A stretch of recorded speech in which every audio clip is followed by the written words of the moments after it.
Bueno, vamos a analizar cifras económicas. Una importante que se entregó en el día de hoy, que es la tasa de desempleo, un 7,8 entre el trimestre marzo-mayo.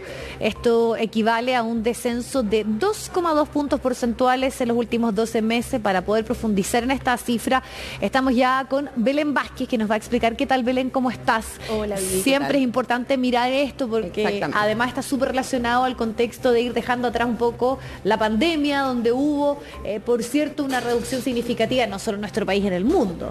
Mira, vamos a partir aclarando que no son las mejores cifras, pero tampoco son las peores. Esto solo que hay que ponerlo en un contexto. Efectivamente, el trimestre arrojó un desempleo del 7,8%. Esto es una baja comparado a los 12 meses que llevamos midiendo. Sin embargo, aquí las cifras que hay que preocuparse, dicen los expertos, más que el desempleo propiamente tal, es la tasa de ocupación. La tasa de ocupación sigue bastante baja si lo miramos a el punto prepandemia, por ejemplo, el trimestre enero, febrero, marzo de 2020. En ese entonces estábamos en 58,2% y hoy día estamos en 55,1%. De ahí entonces que la preocupación, dicen los expertos, más que estar preocupándose del desempleo, que si bien es una cifra importante, lo que hay que hacer ahora es potenciar la tasa de ocupación, pensando también en la cantidad de personas que están fuera de la fuerza laboral potencial, que los expertos dicen, si se incluyera ahora el mercado, si se decidiera directamente a buscar trabajo, la tasa de desempleo incluso podría llegar al doble. Esta creación de empleos que se registró en el trimestre que tenemos de marzo a mayo, alcanza casi los 20.000, fueron 19.600 empleos. Sin embargo, ahí hay que hacer un zoom y mirar cuáles son empleos formales y cuáles son informales. Pudimos analizar la tasa de ocupación con el economista Mauricio Tejada, lo vamos a escuchar y luego pasamos a revisar los datos de informalidad. Hay una masa de gente que todavía está fuera de la fuerza laboral, digamos, ¿no? O sea, hay lo que le podríamos llamar la fuerza laboral potencial. Cuando uno utiliza esa fuerza laboral potencial, digamos, la tasa de desempleo incluso puede doblarse. Eso implica, digamos, eso implica que mucha gente que está fuera puede volver al mercado laboral en cualquier momento, y el mercado laboral tiene que estar disponible para absorber esa fuerza laboral que entre al mercado laboral, ¿sí? Y para no empeorar las cifras de desempleo, digamos, ¿no? Una vez que uno entre y esté buscando, puede encontrar un trabajo rápidamente.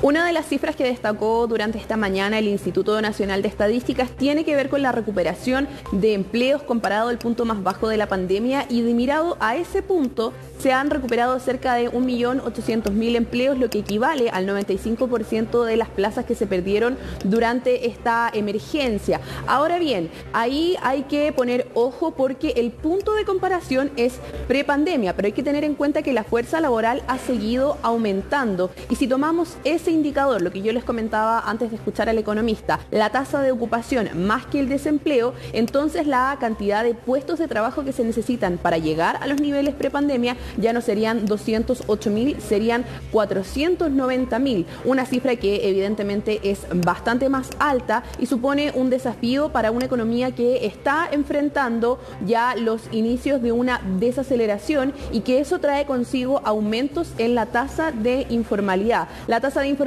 ya está en 27,3%, y los expertos prevén que conforme la situación económica empeore, esta tasa podría seguir aumentando.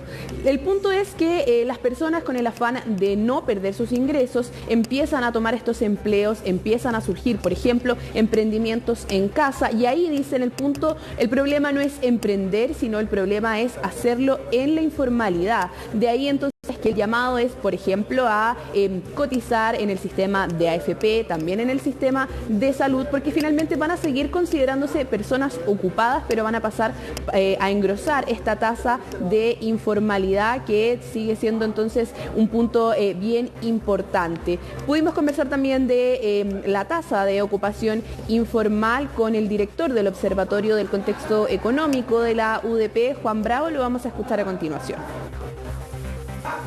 todo indica que al menos en lo que es 2022, probablemente la tasa de desempleo no va a subir demasiado, puede subir muy moderadamente, pero lo que sí deberíamos ver es un alza de la tasa de ocupación informal.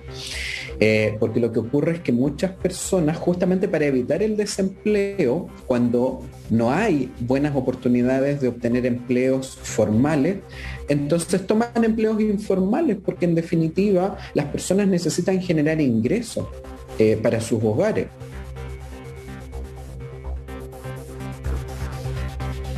Otras cifras que arrojó este boletín tiene que ver con que después de 11 periodos consecutivos de creación de empleo, este fue el primero en el que hubo una destrucción con casi 1.590, si no me falla la memoria, de puestos de trabajo menos. De ahí entonces la importancia es que se vayan fomentando la creación de empleos formales y el IFE laboral entonces está cumpliendo su objetivo, pero en la medida que la economía vaya presentando una desaceleración, se van a ir perdiendo las oportunidades de creación de empleo formal. Vivi, entonces quedan pendientes, si lo miramos con el punto prepandemia, 208.000 empleos, si lo miramos con tasa de ocupación, 490.000 empleos. Aún así, entonces, son cifras que se mantienen relativamente estables, porque más allá del contexto económico en el que estamos, los expertos prevén que el desempleo durante 2022 no se movería de manera tan significativa. Sin embargo, en 2023, cuando ya las proyecciones del Central se lleguen a cumplir de esta recesión, ahí entonces el desempleo podría aumentar, pero por ahora descartan llegar a las dos cifras.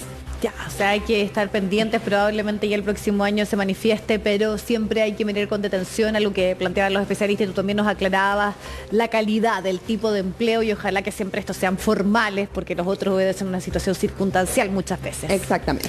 Gracias, Belén, que estés muy bien, nos vemos. Nos vemos. 2:14, vamos a la pausa y ya llegó también acá a nuestro estudio Isel Guerra porque vamos a hacer revisión